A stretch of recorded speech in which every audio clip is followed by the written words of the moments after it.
It all began with a knock. Not the casual, friendly kind, but a sharp, frantic pounding that rattled through the quiet Saturday morning like an alarm.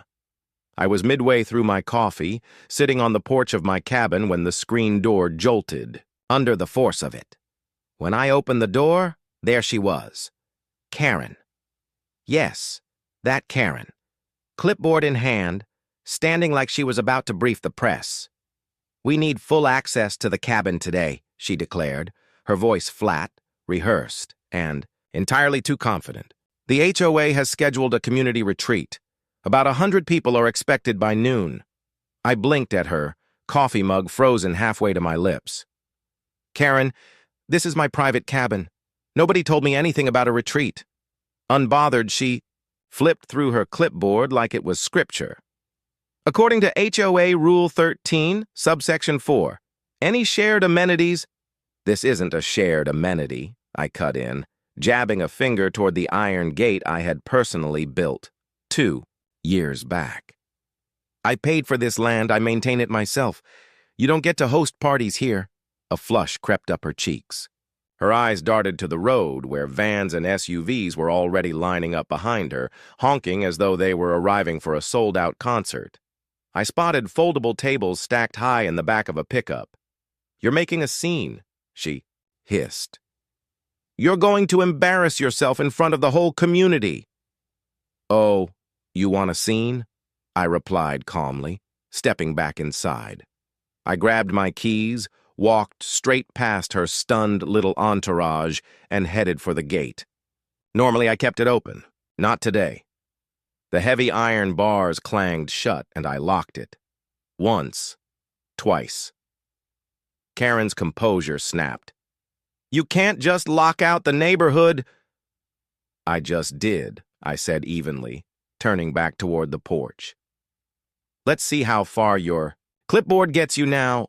Phones were already out. People recorded. Someone shouted about calling the sheriff. Karen looked like she might collapse, but I wasn't close to finished. See, my property wasn't just fenced. It was covered by a full camera system. Every angle accounted for.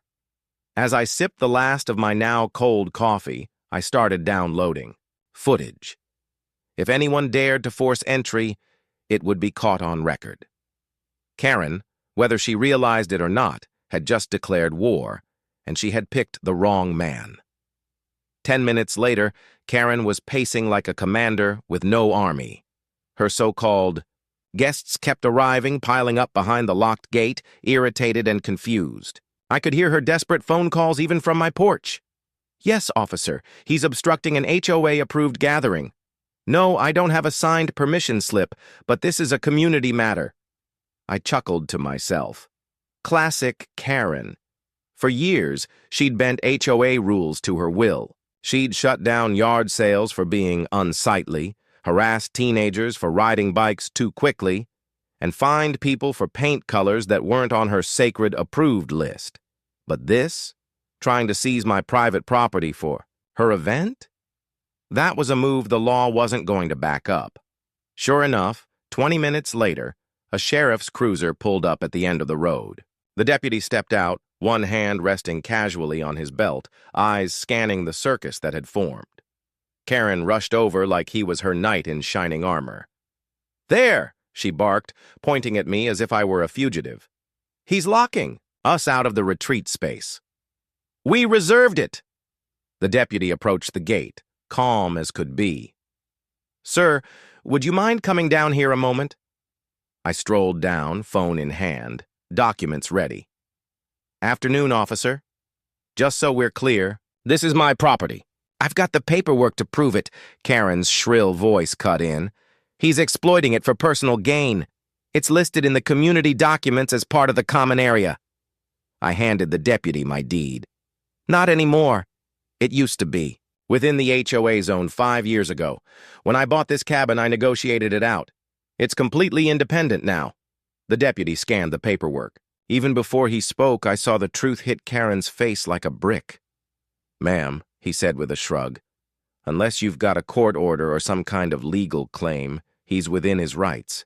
You can't use this property without his permission." "Karen, opened her mouth, but only a strangled sound came out. Behind her, her guests started murmuring, their once festive mood curdling into awkward disbelief. The deputy turned back to me. "If anyone tries to breach that gate, give us a call."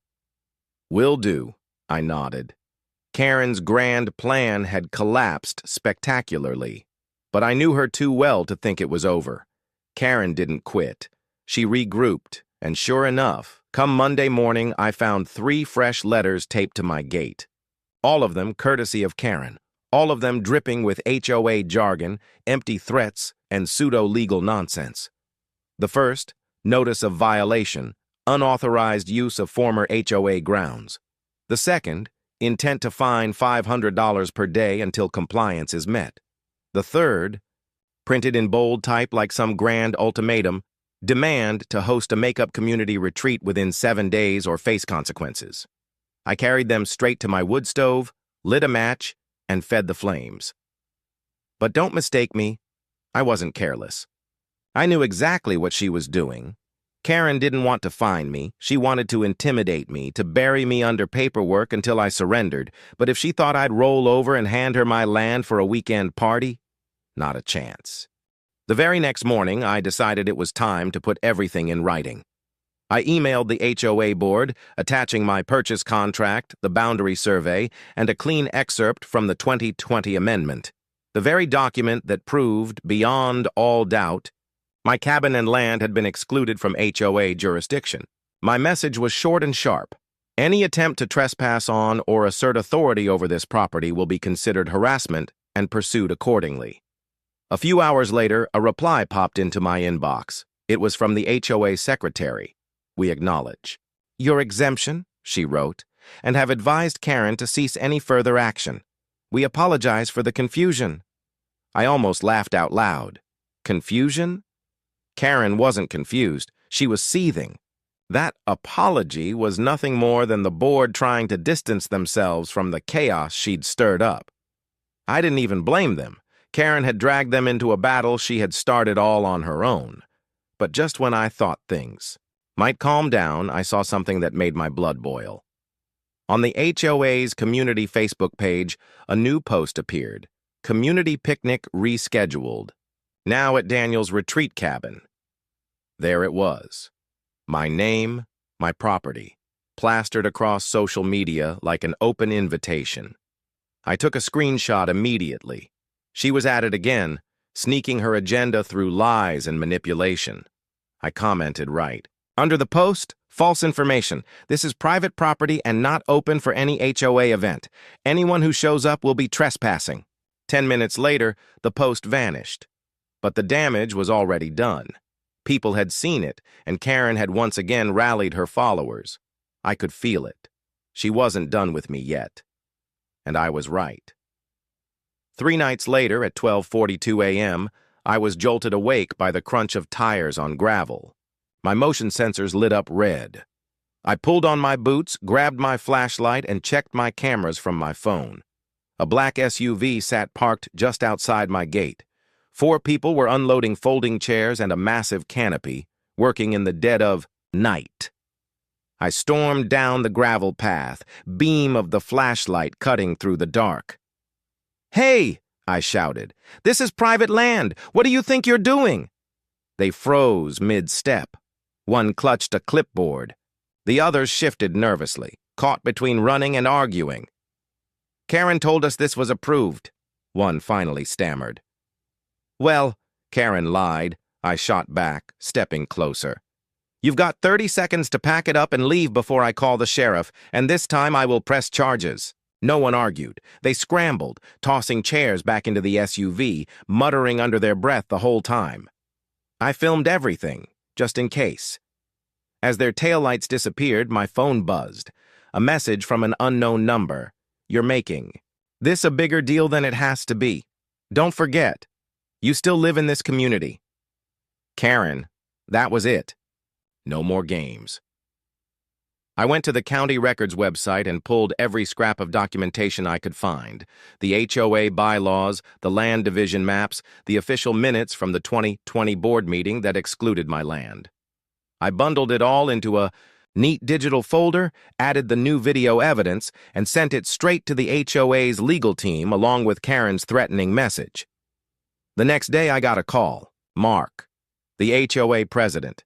He sounded worn down, tired of it all. "Daniel, listen," he sighed. "Karen acted completely on her own. The board never approved any of this. We're holding an emergency meeting tonight to vote on removing her as event coordinator. This has gone way too far." "Good," I said flatly. "Just make sure she knows. One more stunt like this, and she's dealing with the sheriff, not me." That evening, I sat on my porch, watching as cars gathered at the community center down the road. Karen arrived last. Her arms were folded, her face pale and tense. By the time the meeting ended, Karen was officially stripped of her title. For about a week, things quieted down, but not completely. Some neighbors whispered. A few still supported Karen quietly, convinced I had overreacted. Others stopped by to apologize, admitting they'd been misled by her lies. I didn't hold grudges. I didn't want enemies. I just wanted peace at my cabin. But Karen? She wasn't done. Sunday morning came bright and warm. I was stacking firewood. Into the shed when I heard it again, the crunch of tires. I rounded the corner and saw Karen herself standing at the gate, flanked by two men I didn't recognize. One held a folded banner. The other carried a camera. I walked down the path, keeping my cool. "Need something?" Karen smiled, not a warm smile, a smug, calculating one. "I'm filming a documentary," she announced, "about how community spaces are being stolen by selfish individuals, and we're doing a segment right here in front of your gate." I blinked. "You're filming on my property?" She shot a glance at her cameraman. "Outside your property, public roadside, perfectly legal." Technically, she wasn't wrong. But I knew her game. This wasn't about a documentary. It was about spinning her humiliation into some kind of righteous crusade. They started rolling. Karen unfurled the banner. "Bring back our space." I gave them 10 seconds. Then I turned, went inside, and flipped the breaker that powered the gate's security horn. A sharp, blaring alarm split the air, echoing down the road. Birds scattered from the trees. Karen flinched hard.